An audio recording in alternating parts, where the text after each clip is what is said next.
আপনার বাড়িতে যে ৫ জায়গায় জিনেরা বসবাস করে, আপনি টাউনে থাকেন কিংবা ঢাকা শহরে থাকেন, অন্য কোনো জেলা শহরে থাকেন, বাড়িতে বেড়াতে গিয়েছেন, বেড়াতে গিয়ে ৩-৪ দিন আপনার বিছনায় আপনি আপনার পরিবার পরিজন সন্তানদেরকে নিয়ে থাকলেন, কিন্তু ওই বিছনাটা আপনি না গুছিয়ে বা সুন্দর করে পরিপাটি করে না রেখে ওইভাবে রেখে আপনি আপনার কর্মস্থলে চলে গেলেন।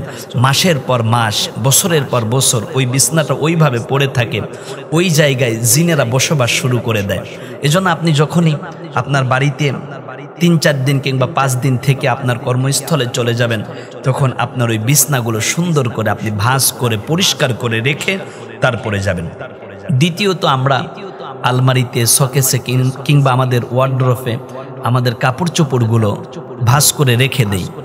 এইগুলো যদি অনেক দিন, বছরের পর বছর ভাঁজ করে ফেলে রাখি, ওই কাপড় চোপড়গুলো যদি আমরা একটু না ঝাড়ি, তাহলে এই জায়গাতে জিনেরা বসবাস করে। এজন্য আপনার উচিত হবে মাঝে মাঝে ১ মাস ১.৫ মাস পরে এই কাপড়গুলোতে একটু নাড়াচাড়া করা, এই কাপড়গুলোতে একটু বিসমিল্লাহির রহমানির রহিম বলে একটু ফুঁক দেওয়া। আর তৃতীয়ত হচ্ছে, যে জায়গাতে আপনার বাড়িতে জিনেরা খুব বসবাস করার জন্য চয়েস করে, আমাদের নোংরা ওয়াশরুম, আমাদের বাথরুম, যে জায়গাগুলোতে নোংরা থাকে, অপরিষ্কার থাকে, অপরিচ্ছন্ন জায়গা, এই জায়গাগুলো খারাপ জিন কিংবা খবিস জিনেরা তারা বসবাস করার জন্য উপযোগী মনে করে। ৪ নম্বর হলো, আমরা সকলেই তো কাপড় পরিধান করি। আপনি একটা কাপড় ৩-৪ দিন পরিধান করলেন, এই কাপড়ের মধ্যে অনেক সময় ঘাম লেগে যায়, ময়লা হয় কিংবা নাপাকি কোনো কিছুও লাগতে পারে। এইটা আমরা হ্যাঙ্গারের সাথে দিনের পর দিন ১৫ দিন ২০ দিন পর্যন্ত ঝুলাইয়া রাখি। এই যে আপনার নোংরা কাপড়, ময়লা কাপড় কিংবা আপনার কাপড়ে নাপাক লেগে আছে, এই কাপড়টা যখন আপনি ঝুলিয়ে রাখেন, তখন সেই জায়গাতে জিনেরা বসবাস করা শুরু করে দেয়।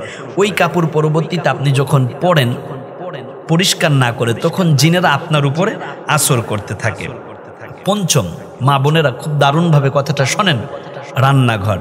আমাদের অনেকের রান্নাঘর খুব পরিষ্কার থাকে না, কুটাকাটি করে মাছের আইস কিংবা গোশতের চর্বি, এই জিনিসগুলো আমরা যে কোনোভাবে ফেলাইয়া রাখি, নোংরা পরিবেশ থাকে, স্যাঁতসেঁতে থাকে।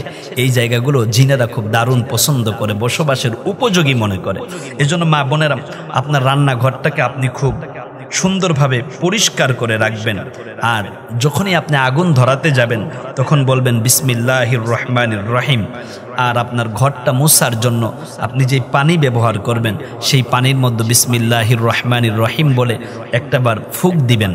সম্ভব হলে সূরা ফাতিহা তিলাওয়াত করে ওই পানির মধ্যে ফু দিয়ে, ওই পানি দিয়ে আপনার ঘর পরিষ্কার করবেন কিংবা মুছবেন। তাহলে আপনার ঘর আল্লাহ রাব্বুল আলামিন কোরআনের বরকতে, কোরআনের এই আয়াতের আমলের কারণে আপনার পুরা ঘরটাকে আল্লাহ নিরাপদ করে দেবেন। জিনের আসর থেকে বাঁচার জন্য এই বিষয়গুলোতে আমাদের খুব দারুণভাবে সতর্কতা অবলম্বন করা দরকার। কারণ এখন এমন একটি পরিবেশ তৈরি হয়ে গিয়েছে, প্রতিনিয়ত শত শত মানুষ আমাদের কাছে এসে বলে, হুজুর একটু পানি পড়ে দেন, হুজুর আমার বাচ্চাকে একটু ফুঁক দিয়ে দেন, আমার বাচ্চাটা ঘুমের ঘরে কেঁদে ওঠে, আমার বাচ্চাটা হঠাৎ করেই খাওয়া দাওয়া বন্ধ করে দিয়েছে, আমার বাচ্চাটা কান্না শুরু করলে সে আর কেন জানি থামে না। এই যে আমাদের ছোট ছোট কিছু ভুলের কারণে বাচ্চাদের উপরে জিনের আসর করে। কারণ জিন স্বাভাবিকভাবে নারীদের উপরে এবং ছোট্ট বাচ্চাদের উপরে বেশি আসর করে, কারণ নারীদেরকে জিনেরা খুব বেশি পছন্দ করে। আর জিনেরা যেহেতু 1000 বছর বেঁচে থাকে, এই জন্য ছোট্ট বাচ্চাদের উপরে যদি জিন আসর করে কিংবা ভর করে, তাহলে ওই বাচ্চার উপরে সে অনেক দিন পর্যন্ত থাকতে পারে। এই জন্য জিনদের প্রধান টার্গেট হচ্ছে নারী এবং বাচ্চা। মা বোনের অনেক সময় তাদের শরীয়তের যে অজর আছে, মাসিক ঋতুস্রাব হয়, এই জায়গাগুলোতে মা বোনেরা সতর্কতা অবলম্বন করেন না। তাদের ব্যবহৃত নেকড়া কিংবা তাদের ব্যবহৃত এই কাপড় তারা যে কোনো জায়গাতে ফেলে দেয় কিংবা শুকাতে দেয়। এই জিনিসগুলো আপনি খুব দারুণভাবে পরিষ্কার রাখবেন, এবং এই জায়গা থেকে আপনি তহারত তথা পবিত্রতা অর্জন যদি ঠিকমতো করতে না পারেন, তাহলে কিন্তু আপনি দুষ্টু জিনের কবলে পড়ে যাবেন, তখন আপনার অনেক বড় ক্ষতি হয়ে যেতে পারে।